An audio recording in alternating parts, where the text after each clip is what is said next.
Hey sailors, welcome to your Friday.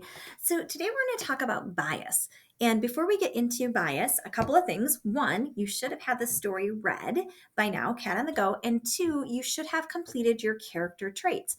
So just double check that you've completed this assignment called character traits. You should have a trait and then a quote to go with each trait. So you'll have a quote here.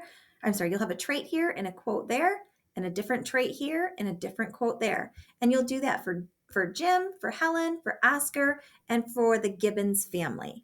All right, and then you need to click on turn in. That assignment is due today. So while students are getting that assignment and making sure it's turned in, teachers, I would love for you to play our first couple of clips that we have here today. And so this first clip right here kind of really speaks a lot, almost it's very similar to my house. So go ahead and students, you have to listen and pay attention to this clip. This is pretty awesome. When you're done with that clip, I'd like you to go ahead and watch the clip on Casper the Commuter Cat, a real live cat on the go. So watch those clips and then come on back. Students, be sure and turn those things in. All right, students, I hope you enjoyed taking a look at the ways to de-stress in a box full of kittens. I have a kitten room in my house and currently have 7 baby kittens in there. And you can't be stressed out in a box full of kittens. So, and then getting to know Casper, the commuter cat, and he's got his little bus puss. And so today we're going to be getting into the topic of bias. And when it comes to cats, you bet I am extremely biased. So, what does bias mean? It's the attitudes and opinions that an author shows in his or her writing. And we see bias all the time. So, today I want to make sure you understand bias, and then you're going to do a little writing with it. Right now, I need you to go into Google Classroom. And once you get there, I need you to open up the bias and connotation student slides. So go ahead and get those things open and come on back when you have got this in front of you. All right, students, today I'm going to have you working with me. And so I'm going to ask you right now to go ahead and click on this link where it says bias in the real world. So you should have your slides in front of you that look just like mine, and click on bias in the real world. And you're going to come to a slide that looks like this. So we're just going to work through some of these. We're not going to go over all of them, but just making sure you truly understand bias. You're going to run into it everywhere in the news, in things that you read. Social media is full of bias. So some things that you already know about bias, that it's favoring one side. It's having that position or belief being prejudiced or being partial to that side. So I definitely am partial to cats. I love dogs, but I'm definitely partial to cats. So let's continue on looking at bias. So in our literature, we did a little reading this year with Scrooge, and to be biased positively would be to say Scrooge's thrifty, but to be negative would be Scrooge is a cheapskate. And we'll be playing around with bias, like I said, throughout. You're just going to run into it all the time. So looking at slide 4, bias is in the news quite often. So look at these two examples. One says a crowd of more than 900 attended the protest. And then number 2 says fewer than 1,000 showed up to the protest. So basically, I mean, you can look at it as being a lot, or they're trying to make it sound like not very many showed up. Bias, how to pick it up. So everybody, all the news stories are affected by it. Their opinions, their backgrounds, the people that they interview, the reporters, the photographers, the editors, they're all affected by their own bias. And sometimes it's not important, it's not on purpose, it just kind of happens. But you want to make sure that you can spot it. You can notice if they're for something or against something, and that they're putting their own opinion and feelings into their viewpoints. I know that a lot of you have seen this where they leave out those little important details, leave out those little facts, and it makes readers and viewers see things differently. And you need to make sure that you are getting the full story. Bias can also happen on placement, like those front page stories and the stories that are first on the news versus the ones at the very end. And so you can see the bias being placed on those, on the importance. We can see bias in photos all the time.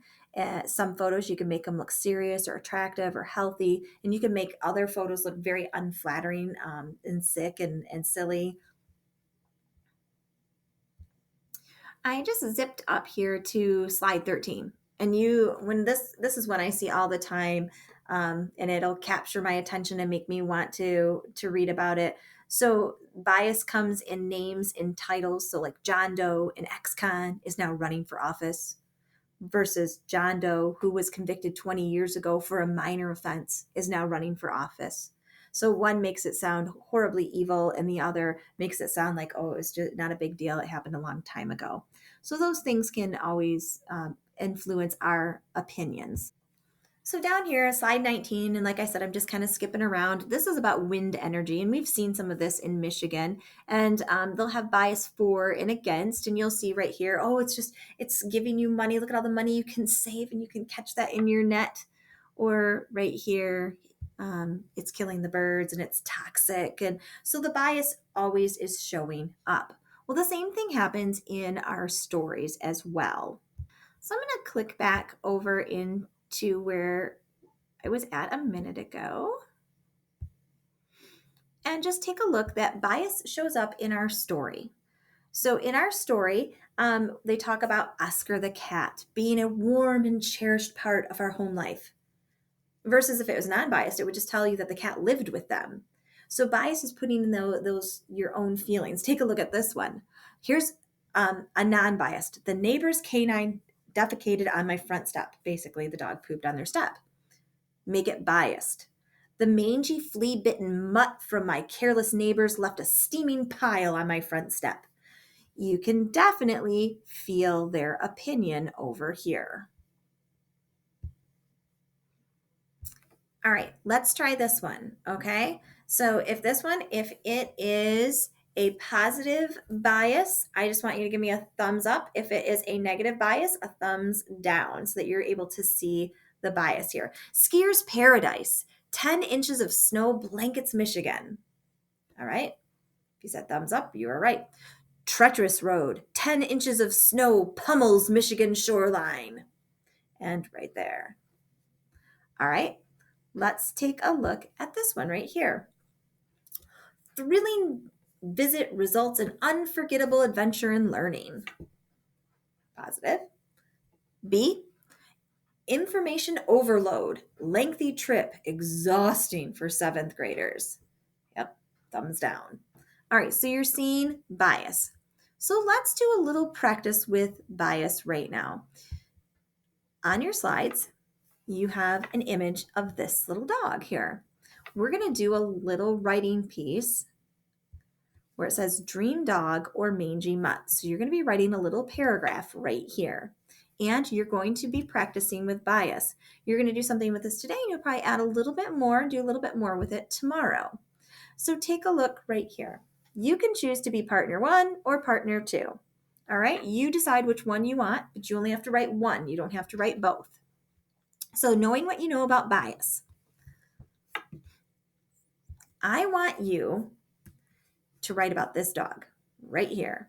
This dog, I want you to write as if you are the proud owner of this creature. Please use words that have positive connotation and let your bias shine through. So really show me how much you love this dog and how beautiful this dog is and how its bark is like music to your ears, and you love the little pitter patter of its paws, and it's got the best little kisses. And all right. Or you can choose to be partner 2, and you write as if you are totally annoyed with this dog. You can be the annoying neighbor who's allergic to the dogs, and I want you to be as negative as you can, and show your bias about how much you can't stand its yippy yappity little voice, how it's horrible, nasty smelling dog breath, how there are fleas crawling all over. I want you to just be negative. So your job is to describe its appearance, its behavior, its personality, all right, in a paragraph.